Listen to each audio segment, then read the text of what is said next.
లక్ష్మీ పార్వతి మామూలుగా ఏడవట్ల, గొక్కెట్టి ఏడ్చేస్తుందన్నమాట. నిన్న సుమన్ టీవీ రోషన్ ఉన్నాడు కదా, ఒక వీడియో చేసి లక్ష్మీ పార్వతికి ఫోన్ చేసి ఈ ఓటమి పట్ల మీ అభిప్రాయం ఏంటంటే స్టార్ట్ చేసిందండి లక్ష్మీ పార్వతి ఏడడం. మామూలుగా కాదు, ఫస్ట్ వినిపించేస్తా, ఈ లాగిందకి కానీ ఫస్ట్ లక్ష్మీ పార్వతి ఏం మాట్లాడింది, ఎందుకు ఏడ్చిందని వినిపించి తర్వాత మాట్లాడతా. కానీ మా జగన్మోహన్ రెడ్డి జాగ్రత్తగా మా పార్టీ మేము కాపాడుకుంటాం, అందరం అండగా ఉంటాం చివరి వరకు, మా ప్రాణాలు ఆయనతోనే. అలాంటి మాటలు మాట్లాడమాకు, ప్రాణాలు ఆయనతోనే, మా ప్రాణాలు ఇచ్చేస్తాం అని మాట్లాడుంటే అదే ఆధునిగా తీసుకుంటాడు. దొరికిందే అవకాశంరా, లిస్టులో నీ పేరుకి ఇచ్చేస్తాడంతే. లక్ష్మీ పార్వతి నెక్స్ట్ రెడీగా ఉంది, వేసేద్దాం కావాలితే వేసేసి తెలుగుదేశం పార్టీ పైన తోసేద్దాం. ఆ ప్రయత్నాలు కూడా జరుగుతాయి. నువ్వు గమ్మున ఇలాంటి నోటు దూలం మాటలు ఇలా నోరు జరిసి ఎక్కడ పడితే అక్కడ వాగమాక.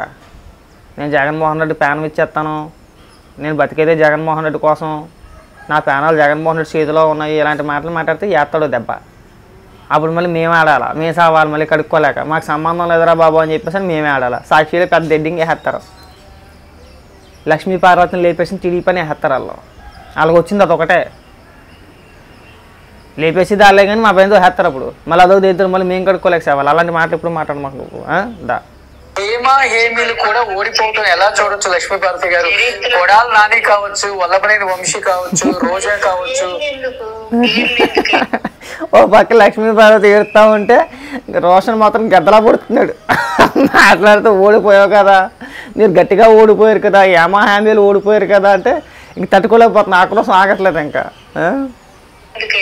మొత్తం అసలు జగన్మోహన్ రెడ్డి గారు పార్టీయే ఓడిపోయింది అన్నప్పుడు ఇంకా పేర్లు ఎందుకు చెప్పండి. అందువల్ల చూసారుగా అప్పుడే గుండాలు బయలుదేరారు, పేరుని నాని ఇంటి మీద పడి ధ్వంసం చేస్తాం. ఇదే మనం చూడబోతున్నాం, రాక్షస పరిపాలన రాబోతాం. అబ్బే 5 ఏళ్ల పాటు మరి మీరు చేసిందేంటో, 5 ఏళ్ళు మనం చేసిందేంటో. అబ్బే ముందు నీ గురించి మాట్లాడుకోవాలా. 5 ఏళ్ల కాలం పాటు భూమి మీద నిలబడ్డావా? ఆ నోరుకి అదుపు ఏమన్నా ఉందా? చంద్రబాబు నాయుడు గారిని బూతులు తిట్టాలా, లోకేష్ గారిని బూతులు తిట్టాలా, ఆడెదవనాలా, ఈడెదవనాలా? అందరికీ మనం ఏదో బొడ్డు కోసి పేరెట్టింది అలాగా పెద్ద పెద్ద ముద్ర మాటలని మాట్లాడాం కదా మనం. మాట్లాడామా? ఇవాళ వచ్చి ఒక్కెట్టేసేస్తే ఉపయోగం లేదు. కంగారు పడమాకు, నీ సినిమా అప్పుడే అయిపోయింది అనుకుంటున్నావా? అబ్బే నీకు మామూలుగా ఉండదు. నీకు నెక్స్ట్ లెవెల్ ఉంటుంది అన్నమాట, మామూలుగా కాదు. ఇది ఆరంభం మాత్రమే. కంగారు పడమాకు. మీరు మాట్లాడిన మాటలన్నీ మాకు గుర్తే. ఏడ్చే రోజులు ఇంకా చాలా ఉన్నాయి. తిని బలంగా ఉండి లోప ఓకే. సో ఏం చెప్పాలనుకుంటున్నారు లాస్ట్ అండ్ ఫైనల్ గా? అంటే ప్రజలకి, అంటే ఇంత భారీ మెజార్టీతో కూటమిని గెలిపించారు, నైతిక స్థైర్యం దెబ్బతిలేదు కానీ ఈ గుండాల రాజ్యం. అయ్యో నేను ఉంటాను బాబోయ్ మొర్రు అనగానే రోషన్ అట్ట కాదు, నువ్వు ఒక నిమిషం ఉండు, ఇంత ఘోరంగా ఓడిపోయావు కదా, నువ్వేం చెప్పాలనుకుంటున్నావు చెప్పు అంటాడు. మళ్ళీ ప్రజలకు ఏం చెప్పాలనుకుంటున్నావు అంటాడు. లక్ష్మీ పార్వతి ప్రజలకు ఏం చెప్తుంది? ఈ 5 ఏళ్ల కాలం పాటు మనం చూసాం కదా, అధికారంలో ఉన్నంతసేపు ఏ ఒక్కరోజు ప్రెస్ మీట్ పెట్టినా ప్రజలను ఉద్దేశించి ఏమైనా మాట్లాడిందా? అధికారంలో ఉన్నప్పుడు ప్రజలను ఉద్దేశించి మాట్లాడింది అనుకోండి, అమ్మ మీరు ఓడిపోయారు కదా, చివరిగా ప్రజలను ఉద్దేశించి ఏమైనా చెప్పాలనుకుంటున్నారా? వాళ్ళకి ఏదైనా 4 మంచి మాటలు చెప్తారని చెప్పి నువ్వు అడిగినా కానీ అదొక అందం. మీరు కూడా ఇలా అడిగితే ఎలా రోషన్? ప్రజల గురించి ఆలోచించే వ్యక్తులు వాళ్ళు. మా చివరిగా 4 బూతు మాటలు అన్నా మాట్లాడతామని చెప్పి అడుగుంటే ఖచ్చితంగా మాట్లాడుతున్నామో, ఖచ్చితంగా. నువ్వు అదొక్కటి మిస్ అయ్యావు. చివరాఖరిగా చంద్రబాబు నాయుడు గారిని కానీ లోకేష్ గారిని కానీ ఏమైనా బూతులు తిట్టాలనుకుంటున్నావా అమ్మ అని చెప్పి అడుగుంటే కనుక ఖచ్చితంగా మాట్లాడేదేమో. కానీ మాట్లాడదు, దారిలోకి వస్తుందిలే. చంద్రబాబు ఆ స్థాయికి వచ్చింది, రావాలి ఖచ్చితంగా, రప్పిత్తంగా. జారిన ప్రతి నోరు ఒళ్ళి దగ్గర పెట్టుకొని మాట్లాడే స్థాయికి మళ్ళీ తీసుకొస్తాం కదా.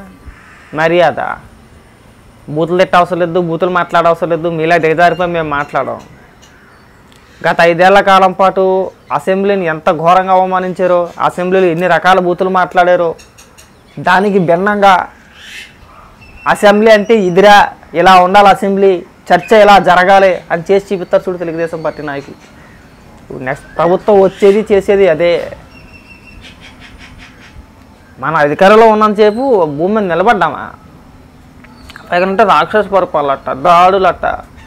5 ఏళ్ల కాలం పాటు ఏకదాటిగా తెలుగుదేశం పార్టీ కార్యకర్తల పైన, నాయకుల పైన ప్రశ్నించిన ప్రతి ఒక్కరిపైన మనం వ్యక్తిగతంగా దాడులు చేసుకుంటా బుతులు తిట్టుకుంటా చివరాఖరికి జగన్మోహన్ రెడ్డి సొంత చెల్లెలపైన కామెంట్ చేశాడు, పవన్ కళ్యాణ్ గారి భార్యలపైన కామెంట్ చేశాడు, పెళ్ళిళ్ళు పెళ్ళాలంటే అవహేళనగా మాట్లాడాడు. మనం మాత్రం తక్కువేంటి? ఇవాళ ఏదో శుద్ధపూసలాగా వచ్చి పెద్ద పత్తికూరలు చెప్తున్నా కానీ మనమేం తక్కువ? మనం అంతకు మించింది ఎక్కువ మాట్లాడాం. మనం ఏ రోజు ఒక మహిళగా మాట్లాడాలా?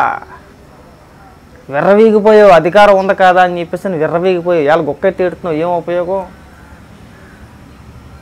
మనం మాట్లాడిన మాటలకే చిచి ఈవిడేం మనిషిరా బాబు.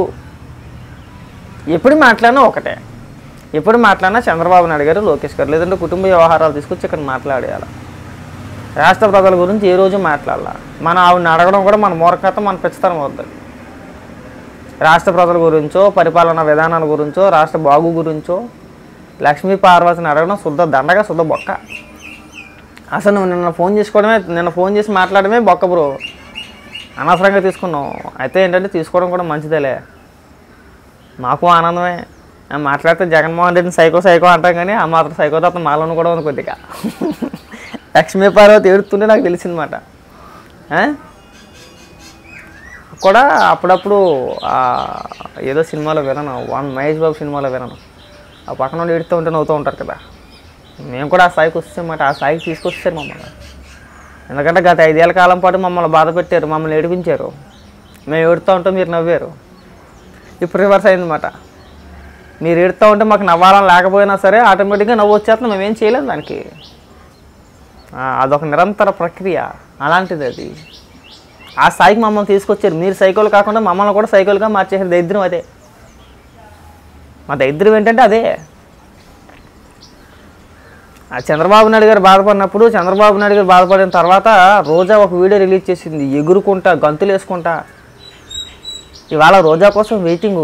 రోజాని ఏడిపించకుండా అయితే ఉన్నాం, ఖచ్చితంగా ఏడిపిస్తాం.